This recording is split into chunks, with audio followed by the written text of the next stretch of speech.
বললো যে এটা হার্নিয়ার প্রবলেম, অপারেশন করতে হবে। এটা দেখে আমি নিজেও গেছি, কারণ আমি আগে জানতাম না। খরচও কম এবং চিকিৎসার মানও ভালো।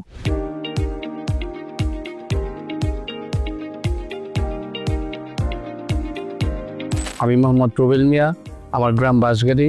আমার এক কলিগে বললো যে এখানে চিকিৎসার মান অনেক ভালো, তাই আমি আমার বাইকনাকে নিয়ে আসছি। অন্ধকোষের সাইডে নিচে পুলে যেত, তখন এটা নিয়ে আর ডক্টর দেখেছি আমি। আরও দেখানোর পরে আমাকে আমার এক বন্ধু বললো যে আতব ইসলাম স্যার এ ব্যাপারে অনেক দক্ষ। তখন আমি নিয়ে আসলাম। আসার পরে বললো যে এটা হার্নিয়ার প্রবলেম, অপারেশন করতে হবে, আর এটা অন্য কোনো চিকিৎসা করলে কাজ হবে না। তাই অপারেশনের জন্য আমি প্রস্তুতি নিয়ে আমার বাইকনাকে ইউনাইটেড হসপিটালে নিয়ে আসছি। এই হসপিটালের পরীক্ষা নিরীক্ষা এবং পরিবেশ দেখে আমি অনেক সন্তুষ্ট, এবং স্যারের কথা শুনে আতর ইসলাম স্যার অনেক ভালো সাজেশন দিল।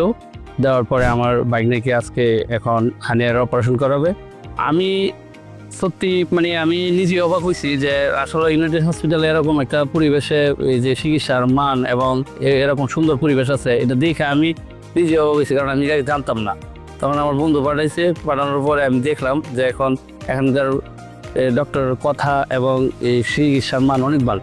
ভৈরবের মধ্যে খুব অল্প খরচে এই ইউনাইটেডের যে সুযোগ সুবিধা, অল্প খরচে আমি মনে করি ভৈরবের মধ্যে এখন যে ঢাকা বা অন্যদিকে যে খরচ, এর চেয়ে অনেক ভালো ইউনাইটেড হসপিটালে যদি চিকিৎসা নেয়। খরচও কম এবং চিকিৎসার মানও ভালো। আমি আশা করি ভৈরবের যেহেতু চিকিৎসার মান ভালো, টাকাও কম খরচ হয়, আমি আশা করি সবাই ইউনাইটেড হসপিটালে আইসা চিকিৎসা করবে।